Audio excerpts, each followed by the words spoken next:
అమ్మక చెల్ల ఆలకించి నమ్మడమెల్లా ఊరా అమ్మక చెల్ల ఆలకించి నమ్మడమెల్ల అంత వింత గాథల్లో ఆనందలాల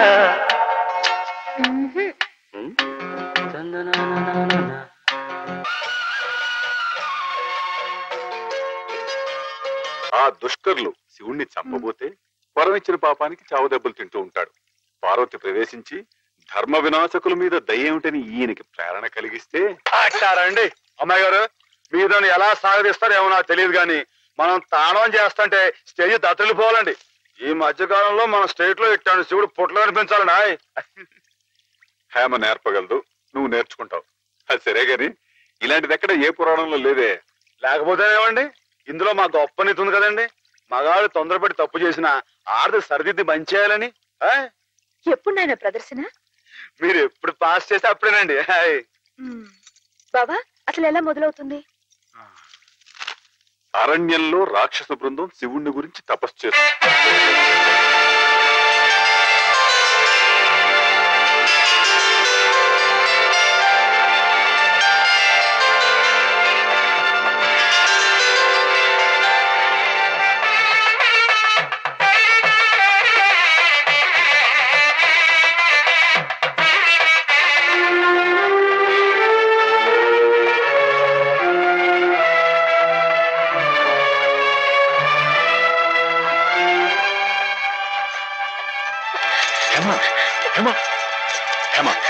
ఏమిటి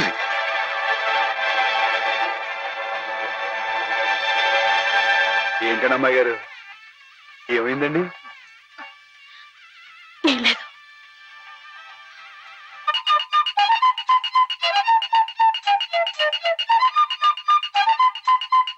అన్నట్టు మీ అక్కయ్య నీకు ఉత్తరం రాసిందమ్మా. ఏం రాసింది నాన్న? నీకు పుట్టినరోజు శుభాకాంక్షలు పంపింది. నువ్వు కూడా దానికి వెంటనే శుభాకాంక్షలు అందజేయాలి సుమా. దేనికి? మీ అక్కయ్య నన్ను తాతం చేయబోతోందమ్మా.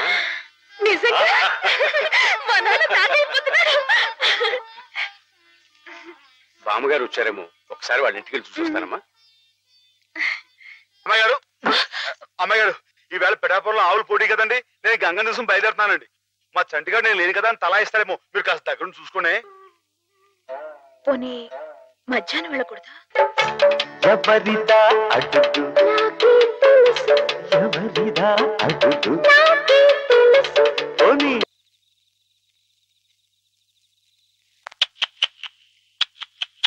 చుక్కలారా చూపులారా ఎక్కడమ్మా జావిరి, మబ్బుల్లారా మంచుల్లారా తప్పుకోండి దారికి, వెళ్ళనివరా వెన్నెలింటికి, విన్నవించరా విండి మింటికి, జో జో లాలి జో జో లాలి.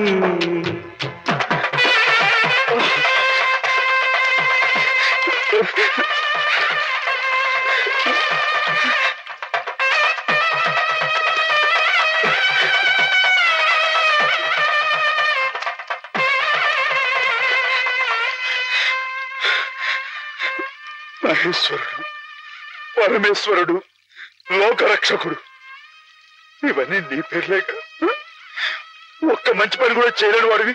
నీకెందుకయ్యా ఇన్ని మంచి పేర్లు? ఎందుకని గుళ్ళు గోపురాలు? ఎందుకని పూజలు పురస్కారాలు? చెప్పు, మాట్లాడు మాట్లాడు మాట్లాడు. ఎందుకంటే నువ్వు తప్పు చేసావు గనక. అసలు నువ్వు అంటూ ఉంటే కదయ్యా తప్పు చేయటానికైనా ఒప్పు చేయటానికైనా. నువ్వు ఉన్నావనుకోవటం మా పిచ్చి, మా ఎర్రి, మా భ్రమ. వద్దు, నువ్వు మా మధ్య ఉండడానికి వీల్లేదు.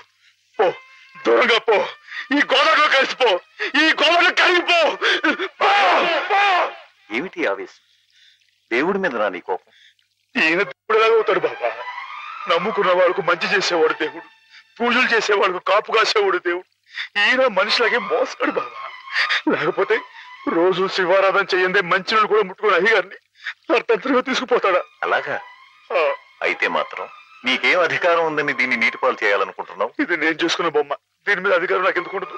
నువ్వు చేసుకున్న బొమ్మ మీద నీకు అధికారం ఉన్నప్పుడు ఆ దేవుడు చేసుకున్న బొమ్మల మీద ఆయనకి అధికారం ఉండదా బాబు? బొమ్మ పాత్ర ముగిసింది, రంగస్థలం మించి తప్పించేశాడు. ఆప్తులేని వ్యక్తులు దూరం అయితే వెలితిగానే ఉంటుంది. మెల్లమెల్లగా ఆ బాధని మర్చిపో.